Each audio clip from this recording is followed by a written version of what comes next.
3D Opening Pocket Watch Acrylic Nailer Tutorial by Hotpinkzebrapolish. Hi everyone! In today's video I'm going to be doing a steampunk pocket watch design that has little gears inside and it opens and it's just really cute. This is also the first time I've ever used these little magnets that I got, and I got them off of eBay. They're the smallest magnets I could buy and they've proved useful, so I'm pretty happy with them.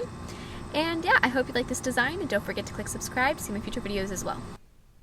So I'm going to begin by making the background, which is pretty much just 4 gears in clear acrylic, and I'm sorry I'm a little bit off camera. I'm still getting used to my new camera. It's got a couple learning curves that I'm working through, but I promise I am getting better, and hopefully these little incidents will cease to exist shortly. So I just bought these gears at Michael's. I found them in the jewelry area and I fell in love with them. They're amazing. The Michael that I live near has a huge section of all kinds of different steampunk and Victoriana type stuff. And so they've got gears and keys and locks and, like I said, huge section of all kinds of stuff. And so I kind of got a little excited and I got some stuff, with these gears being one of the things. And so after I got those in there and I just attached them with clear acrylic, then I went through and I encased the nail, and it looks like I'm using a buttload of acrylic here and it's going to get really thick, but I'm really not. I don't know why it looks like, I don't know. It looks like I'm using quite a bit, but I'm really not going overboard with it. You just want to make sure that it's as smooth as it can possibly be before you start filing it, because that's just going to create a lot more filing than necessary. And the whole thing is clear, like I said. I wanted to have a very, I didn't want a background to distract from the design. So clear is what I went with. And now I'm going to be taking my e-file and I'm going to be removing any bulk that might be on there. And like I said, I didn't really use an excessive amount of acrylic despite of how it kind of looked. So I'm just going to smooth out the surface of any large lumps and bumps that always seem to show themselves. After that, I'm going to take a 180 grit file and smooth it out further and refine the shape. I'm mostly going to work on the sides a little bit over the surface, and then with a buffer that's 240 grit, I'm just going to buff it to remove any scratches that other file may have left behind, or other files. Anyways, now I'm going to be sculpting out my pocket watch.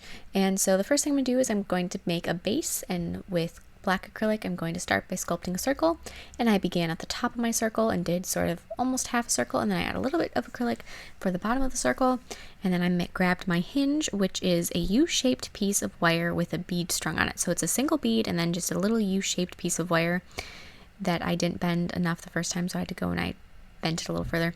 So I just take and then press the ends of the wire into that, making sure that no acrylic gets on your little bead. So just throughout the design, I made sure that I could still spin the bead, so I just took a second and spun it to make sure that it wasn't glued into place, because it would be quite unfortunate.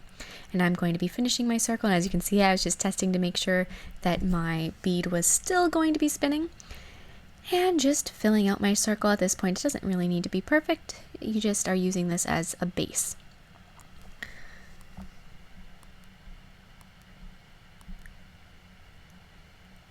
Once you are happy with your circle, we're going to move on, and I'm going to be adding the little top of the pocket watch, like where the little dial would be, and the hanger part.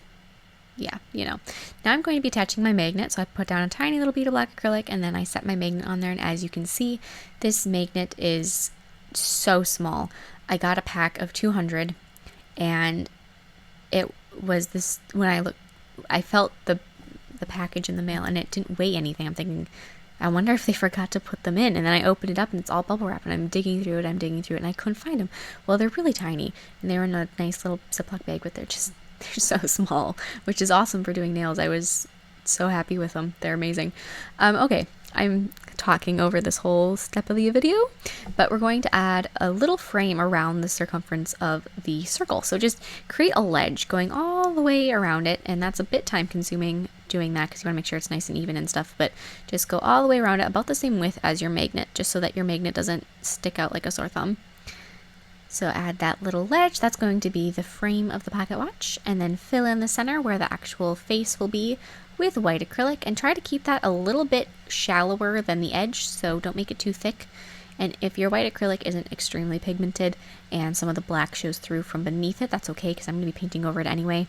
I usually like to paint over my white acrylic with white paint, just because white paint is so much brighter than white acrylic is, that white acrylic always seems kind of dingy to me. So I like to paint it. So I'm not too worried if some of the black shows through. But it's good just to have that white base to start out with anyway. And now I'm going to be drawing out a circle that's approximately the same size as the circle that's on the nail. So I'm just doing that on a piece of a post-it note, and then I'm going to put a nail form backing over the post-it note with the circle drawn on it and sculpt out, I'm going to say the word circle about 500 times in this video, and sculpt out the circle on top of the circle with black acrylic. Oh dear, that's going to be... Sorry, I need to come up with a new word. When it's about 90% set, I'm going to peel it off the backing, and then I'm going to hold it in place. So it's no longer sticky. This would be about the same consistency if you were going to pinch a nail that you would pinch it at. It's not going to stick to the nail, but it's going to hold its shape. And I just held it there until it kind of had the same curvature that the pocket watch on the nail does. And then I put a piece of saran wrap over it, put another magnet on top of the first magnet that's on the nail just so that it's in the right spot. And then I'm going to finish sculpting out my circle. So the circle that was on the nail form backing is not as large as the circle on the nail. So, which is good, because that gives me space to work it out and to sculpt it larger, which I am doing at this moment. So I'm just going to go through and touch it up so that it's the same as the circle underneath it. And that plastic wrap is going to make sure that they don't stick together. And then I'm also going to, at this point, attach the lid to the bead hinge and just add a little more acrylic to give it a nice rounded shape.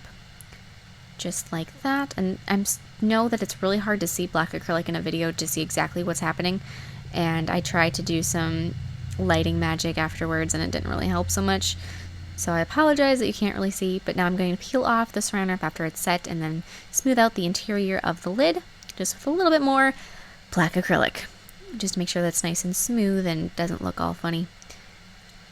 And also add a little bit more acrylic to reinforce the connection to the bead on the hinge. And as you can see, it opens. I'm going to put my saran wrap back inside, close my lid, and then I'm going to be painting with a gel paint over the top of my lid. And this whole part, because I am covering it with gold powder, takes a very long time because you have to keep curing it. So cure that, then open it, peel off the plastic wrap, and now we're going to be adding more gel paint. So I'm going to be painting the inside of my lid with black gel paint. And then I'm going to be painting the frame around the pocket watch with black gel paint. And the black gel paint I am using cures without a tacky layer, which means that the chrome powder sticks to it beautifully, which is nice. Otherwise, you might have to put, you could, instead of using the black gel paint, you could use a tack-free top coat. And then I'm going to be adding the little hanger part, or the bow of the pocket watch, and then I'm going to start making a chain. So to begin the chain, I'm just going to add circles. And then before this step, I cured it 2 minutes again. And then I'm going to finish my chain, so I'm going to add a line connecting each circle with a line together. And then I'm going to add a little bit more of a chain below, so I just add more of those ovals. And now I'm going to be adding a design to the top of my pocket watch lid. And I know you can't really tell what I'm doing here, but first I created a circle that is within the circle. Oh man. And then a star, and then I added little polka dots around the edge as a border, so there's a star in the middle. And then I cured it 2 minutes, and now I'm going to be finishing up my chain again with a little line connecting each of those loops. Cure that 2 more minutes, and then you're going to want to apply your gold mirror powder over all your black gel paint. And as you can see, you can now see that design that I put on my lid. And so I'm just going to be buffing that in, or not buffing it in, like burnishing it into the black and into all of it. So the top, the lid, the inside of the lid, the outside, the chain, all that. And then I'm going to take a dry lint-free wipe and just wipe over it to hopefully remove any excess dust. And then I'm going to take a brush that's dipped into isopropyl alcohol and sort of erase any of the gold powder that got on the surface of the nail where I did not want it. And now we have to put gel sealer on everything. So I'm going to begin with gel sealing the background. So I'm going to go over the chain, over the background, over all that clear, and just cover it up. And I just once again made sure that my lid works properly. And I'm going to be applying gel sealer over the watch face and over the frame and the inside and curing it. And then after that's cured, I'm going to apply it over the lid and cure it again. Now I am painting the inside of my watch. or pocket watch, yeah, I'm going to be using white paint as I mentioned before and just filling in over the face. And then I'm going to be adding my numbers, so I'm going to paint a 12 at the top, a 6 at the bottom, a 3 on the right, and a 9 on the left. If you wanted to, you could add all of the numbers 1 through 12. I decided I didn't really have room for that, so in place of the other numbers, I just added little dots. And then I'm going to be adding my hour and minute hand, applying gel sealer, and curing it for the last time. And that's it. I hope you like this design, and please share any recreations with me on Facebook and Instagram. I'd really love to see them. I'll see you in my next video. Bye!